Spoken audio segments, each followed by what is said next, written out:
serve any way before, and so I just, wanted to jump on this opportunity. I really want to be able to share my faith with people and to kind of just grow in my faith, because I feel like it's still at the really beginning parts of the walk. I feel like I just want to like bring back the focus onto God, just like put my life in His hands more. I decided to go to Seattle with my wife because it would be a good ministry opportunity, number one, and it would, through my efforts to join Cru, Boise State, to test my leadership abilities and service with my wife. And so I just felt like it's a good opportunity to be a part of serving the homeless and some underprivileged children, as well as being able to interact in a situation that I'll hopefully be doing for the rest of my life. So training as well as service combined to equal great. Because when the offer was first put up, the Lord had really been working in me to do more ministry. I was trying to do some ministry back at my old high school with some of the high school girls, and that wasn't working out. And the Lord just really kind of moved me to go on this thing. And I just hope that there will be change, and I know there will be. But I guess a more grateful sort of change, that I'm more grateful for the life that I have, and use that gratitude to go out and help those who aren't as fortunate as myself. Basically, it was really the only opportunity that I think I'll have for a while to do something where I feel like I'm directly serving God. And I was pretty bummed that I wouldn't be able to go on some kind of trip this summer. And so I wanted to take advantage of the opportunity to serve Him.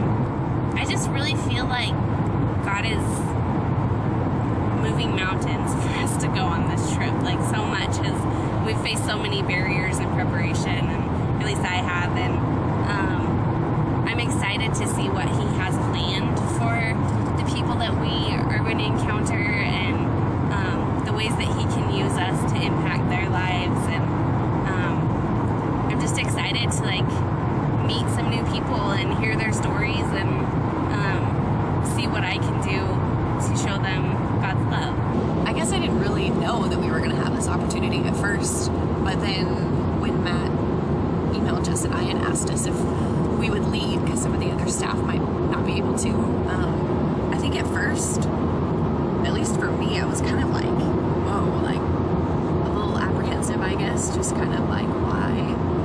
I don't know, just kind of a scary thing to maybe try to do, but the more I thought about it, I just got excited, and just the opportunity of being able to go and serve, and just being excited about being able to bless other people, because I know through that is one of the best ways that I can be blessed, just from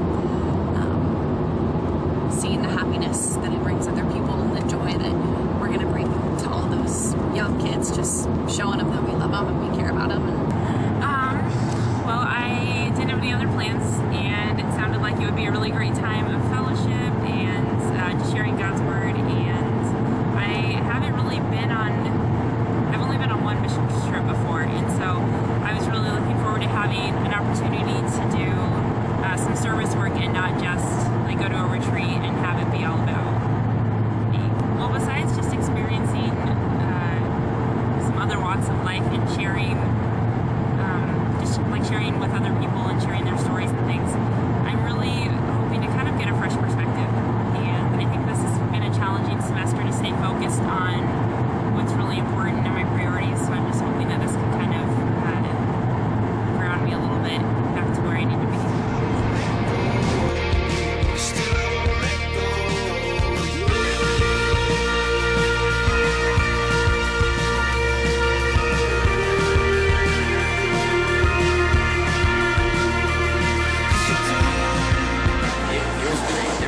Kids there, and it was awesome. It was kids playing sports, and then they had kids just playing video games, and they had dancing people, and Stacia and Steven got taught how to break dance. It was pretty funny.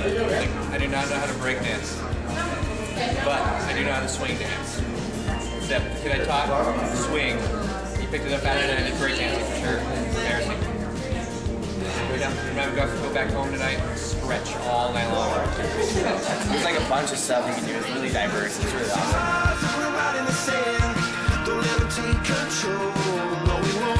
Today we are putting together care kits for the homeless, and we have our assembly line working, and so we're going to view that process and see what it looks like. Here we go.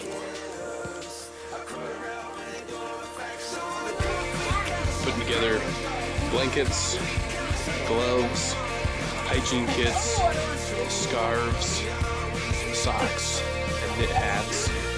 Got the assembly line working. We've got people, we're putting them in the blanket and rolling it up, taping it. And then we got the scarves going around it, so it kind of looks like little presents. So our finished product is what Lauren's doing. Like so.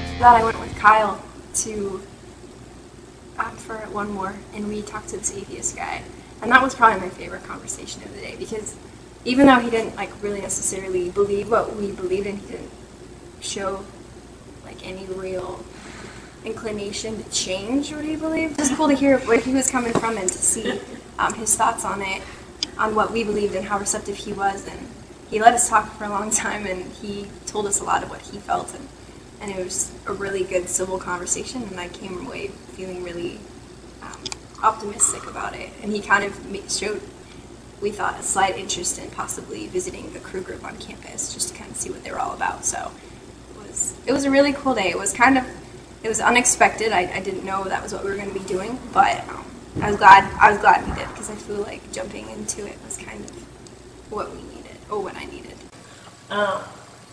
I got to meet this little girl. Her name is Natalia, and I couldn't really get out of her what exactly happened to her parents, but she's not living with them anymore, and she's living with her aunt, and her aunt is Catholic.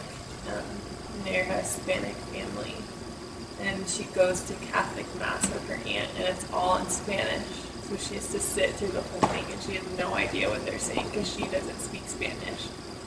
And so I was asking her about if she liked church and stuff, and she was telling me that. She's like, I don't understand church at all. And I was like, well, do you know, like, the story of Jesus? Like, do you know who he is? And she didn't know, so it was really cool. Like, we got to talk about that, and I shared the gospel with her. She finally got it, and she understood, like, the concept of Jesus' forgiveness. A girl came by to kind of get a survey from us, and we ended up talking to her for a while, and she had run into some crew people last year from Montana or something, I'm not sure.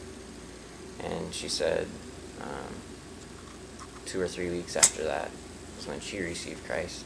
So I think that's a reassuring thing or encouraging thing to think that maybe we didn't lead somebody to Christ today, but in 2 or 3 weeks, somebody we talked to may make that decision. We met this girl, and she was from China, and she was a math major and stuff, and it was, I think, her second year at Washington University, and she was like amazed at the whole idea, like how she was risen in China, and like her grandma is Buddhist, but none of her immediate family are religious at all, and she kind of like thought about it, and she was amazed at herself, like how little they thought of religion in general, and just like she's always been more concerned about materialistic kind of ideas and stuff. So we went through the cards again with her, and we talked to her about like she thought more of like a deistic sort of mindsetting with God and the universe, and how maybe he's there, maybe he isn't, and she didn't really know, and so she just chose that one because she thought it was the best. But it just kind of give you a good culture shock of growing up in the United States, and you kind of hear about you're raised maybe Catholic or something else. You have a little bit of a background in it, but in China she had like absolutely nothing, and she looked really interested in the whole cards idea, and then we shared the booklet about connecting with God and stuff, and we went through that with her, and she showed a lot of interest in that, and so we gave it to her, and that was really encouraging. It was a pretty fun experience for my first time sharing. So first guy we talked to, he was actually from China, which was a new experience, because as we kind of got into just the conversation with him, he kind of got his background in that, he grew up like no religion at all, and so it was kind of different, starting at the new slate, which later on, talking to Brittany and Colton, kind of found some better ways to, talk to people like that, which was really cool.